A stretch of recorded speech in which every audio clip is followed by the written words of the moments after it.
gente errar e depois pedir desculpa, porque eu fiquei meio desligada com aquilo ali, sabia? Não entendi bem a pergunta. É Se alguém assim, também.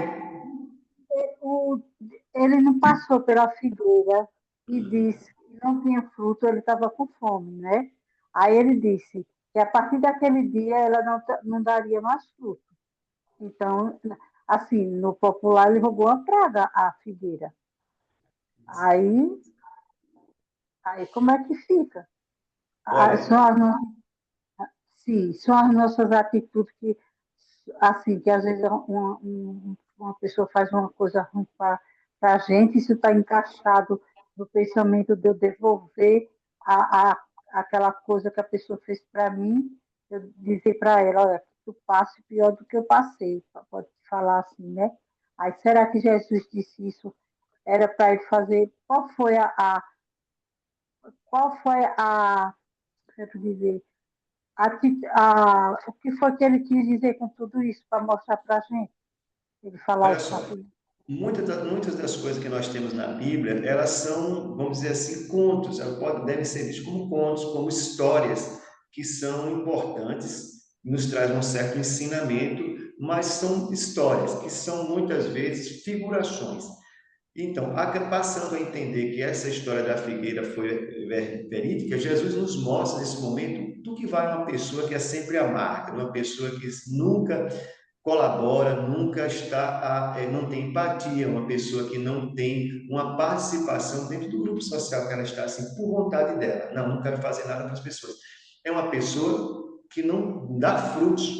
Obviamente que nós não queremos e não devemos querer que essa pessoa desapareça, seja extinta, não. Mas essa figuração da figueira pode nos trazer, nos remeter à necessidade de que nós nos olhemos e se nos encaixamos, estamos encaixados dentro de uma situação como essa, para que nós possamos nos transformar. Por quê? Ninguém consegue se desenvolver sozinho, todos temos necessidade dos outros. Então, observando uma história dessa, eu passo a pensar assim, nossa, será que na minha vida eu estou sendo essa figueira? Será que eu não estou me comportando de forma que eu não contribuo, só usufruo? Porque se a gente observar, nós ainda vivemos numa sociedade muito egoísta. Muita gente só quer tirar vantagem. Muitas pessoas, elas, embora tenham comportamentos bons no dia a dia dela, mas elas também se comportam muito como essa figueira, e não contribuem com nada. São aquelas pessoas assim que às vezes você vai ajudar alguém, para que você vai fazer isso? Ó, eu vejo muita situação aqui na minha cidade, tem muitos moradores de rua, e ó, às vezes alguém vai ajudar e eu vejo pessoas aqui, ah, você vai dar e vai tomar cachaça. Ah, você vai dar e vai usar drogas. Ah, você vai fazer isso, daqui a pouco ele faz aquilo.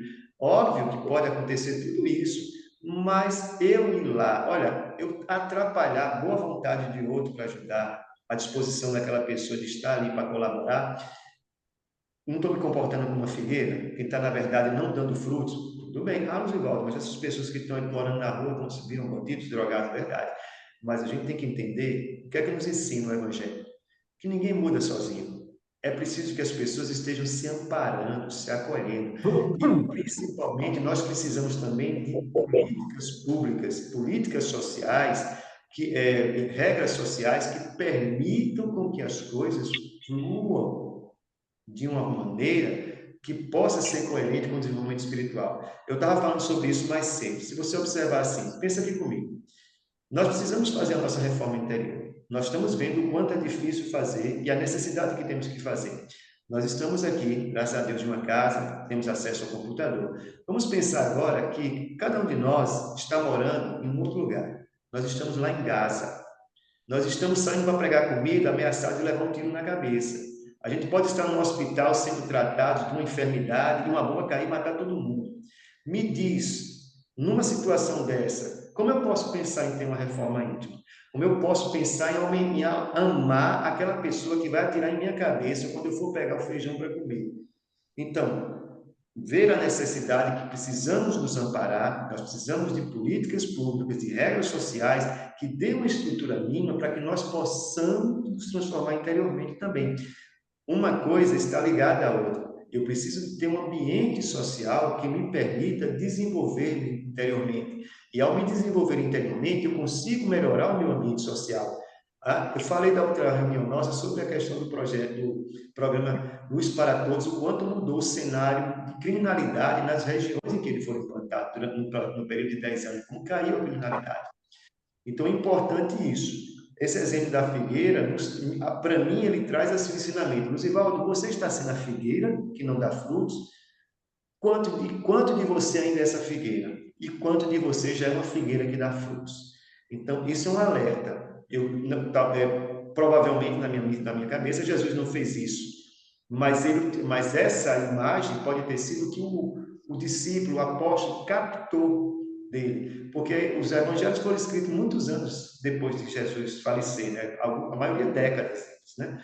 Então, isso atrapalha. Às vezes, o apóstolo lembrou da lição e ele escreveu de forma lúdica para nós. Mas não vamos nos prender a exatamente a esse sentido de que Jesus matou a figueira, né? Vamos pensar que cada um de nós somos uma figueira. Qual é a figueira que você quer ser no dia a dia?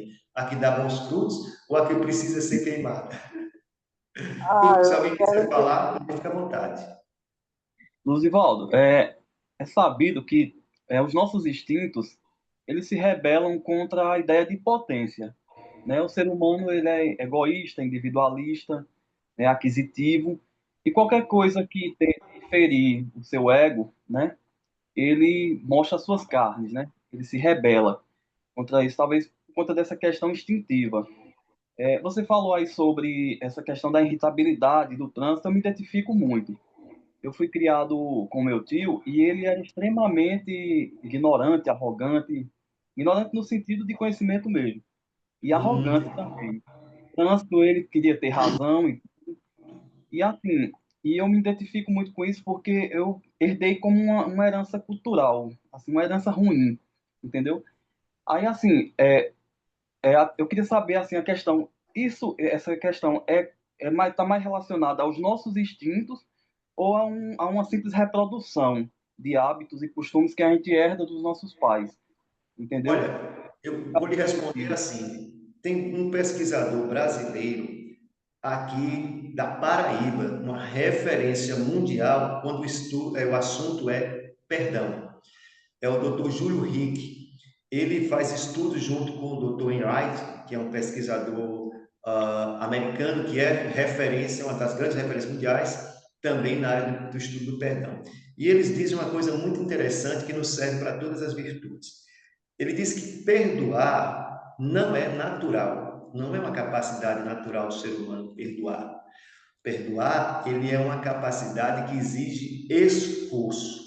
Você precisa se esforçar, você precisa ter direcionamento para perdoar.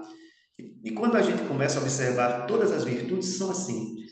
Você acabou de dizer, e realmente é muito mais fácil quando alguém lhe bate, você pegar o que tem na mão e jogar para retaliar. É muito mais fácil quando você vê, eu estou precisando de dinheiro, uma mala de dinheiro, pegar, esconder e usar para mim. É muito mais fácil eu fazer isso do que eu pegar a mala atrás de alguém. Olha quanta coisa. E depois deixei, poxa, eu podia ter resolvido meu problema, não resolvi. Eu exijo um esforço. Só que o que o doutor Júlio Rick diz é o seguinte: esse esforço para perdoar, para desenvolver virtudes, ele acaba tornando você e o ambiente que você vive melhor. Entende?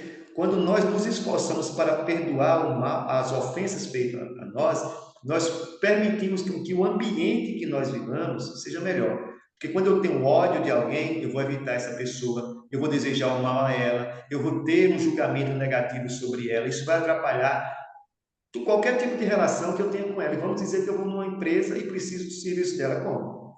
Quando eu desenvolvo, me esforço para perdoar, seguindo certos preceitos, eu perdoo essa pessoa, eu vou conseguir até ajudar a ela, até desejar o bem.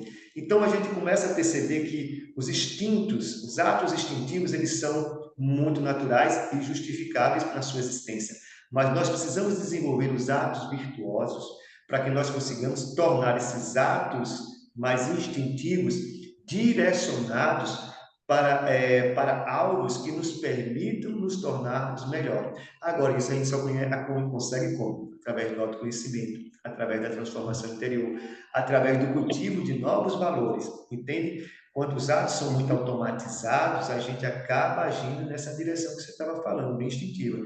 Então, nós precisamos transformar isso e começar a perceber que o ego, ser egoísta, não é o ponto mais negativo da vida. Nós temos o ego, mas nós precisamos dar ascendência ao nosso eu interior, que é o que nos conecta com a espiritualidade. Não é destruir o ego, não, mas é passar a utilizar o ego para nos catapultar ao desenvolvimento do eu interior. Isso. Pode falar, Perfeito. Leandra. Boa noite.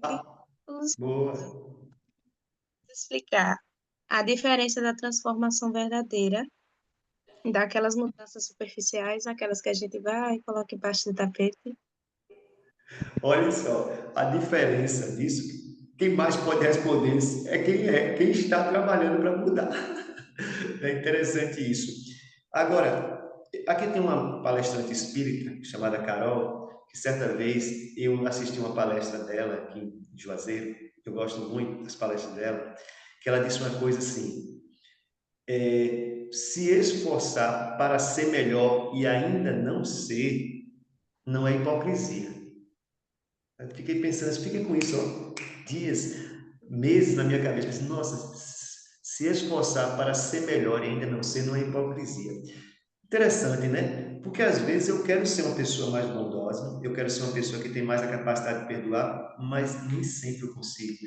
Porque eu ainda não consegui cultivar um valor que seja capaz de transformar o meu comportamento. Mas eu estou no caminho, né?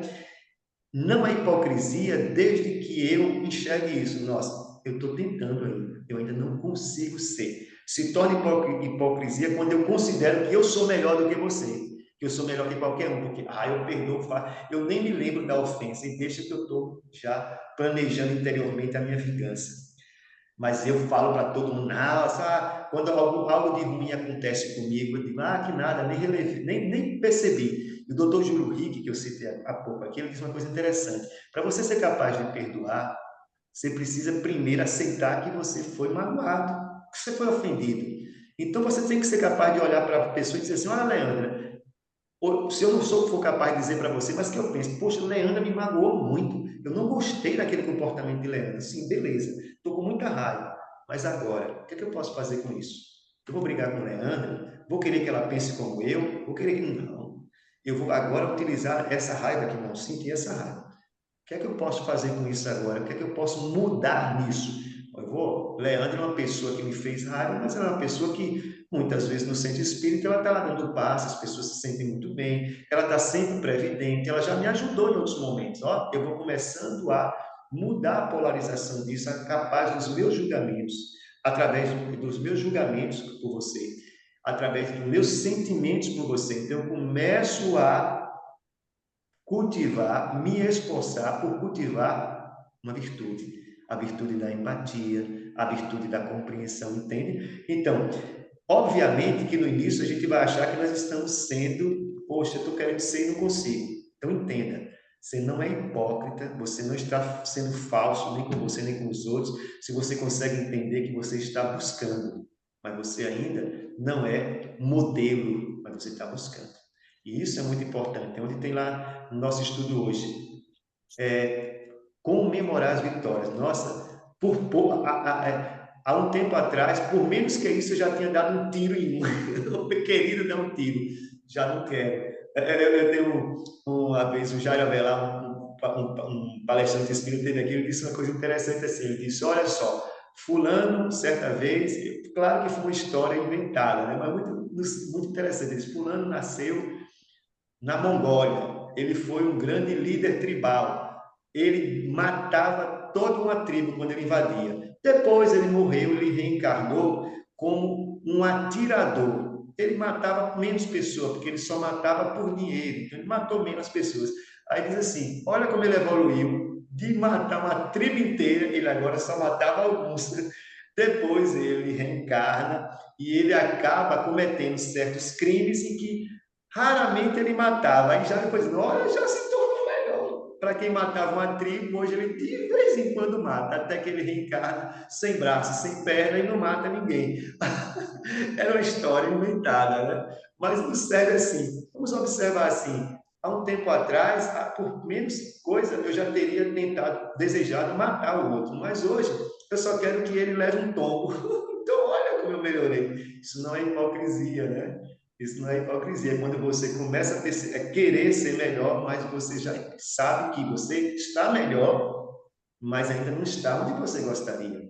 Carlos, se você começou a falar, pode ficar à vontade. Eu acho que a reforma íntima começa pelas renúncias, para que a gente possa realmente alcançar a revolução. Essas renúncias, consequentemente, promovem mudanças reais em nós e as pessoas percebem. E tudo isso é feito por etapas, né, através das nossas atitudes. E lembrando que, acima de tudo, o pensamento é o nosso fio condutor para que essa reforma íntima realmente aconteça. Essas são as minhas colocações referentes à aula de hoje. Ó, fechamos com chave de ouro. Ô, professor, só queria tirar uma dúvida. Esse diário reflexivo que você falou que tem experiência, já fez tudo, a gente vai ter orientação para fazer também, é? Sim, é que o diálogo reflexivo que foi comentado, que hoje é muito utilizado na psicologia, a gente usa uma caderneta pessoal. Deixa eu pegar aqui para vocês. O que é a caderneta pessoal? A gente vai orientar vocês a adquirirem uma caderneta, pode ser qualquer livro, hein? Um livro. Eu gostei, a indicação é que seja um livro capa dura e que tenha de cor amarela, mas pode ser qualquer livro, só para a gente diferenciar de outros livros que a gente vai começar a adotar. E aqui na caderneta pessoal, você vai colocar, a gente vai orientar como você vai colocar certos objetivos seus, através de, eu quero ser uma pessoa ter menos irritação quando pegar uma fila, e você vai transcrever em determinado momento algo que você tenha passado numa situação de fila, poucas linhas, de como você se comportou, se sentiu quando alguém cortou a fila na sua frente, e ali depois você vai criar uma proposta. Nossa, da próxima vez que acontecer isso, eu vou tentar relevar. Não aceito, não vou aceitar que passe, mas eu vou tentar entender aquela pessoa e vou tentar conversar com ele. Vamos dizer, pode ser uma ideia. Ou então vou ficar calado, vou fazer uma prece para ele, entende? São propostas que você vai criando em cima do objetivo que você quer de transformação interior. Mas a gente vai orientar com mais detalhe isso. Eu vou botar um vídeo lá no grupo sobre que tem um psicanalista brasileiro que trabalha muito com diálogo reflexivo. Inclusive, ele é muito ativo no YouTube. Eu vou botar lá para vocês um TED dele falando sobre como ele...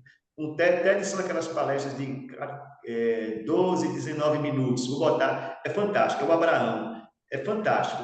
Ele chama de escrita, né? A escrita reflexiva. É muito legal. É para vocês terem... E é um exercício para a nossa caderneta pessoal que a gente vai ter uma aula só sobre isso, viu, Ana? Não se Tá joia, aflige. obrigada, viu? Fiquei interessada. Ótimo. Pessoal, então nós vamos encerrar a nossa atividade de hoje. Deixa eu só parar a gravação aqui.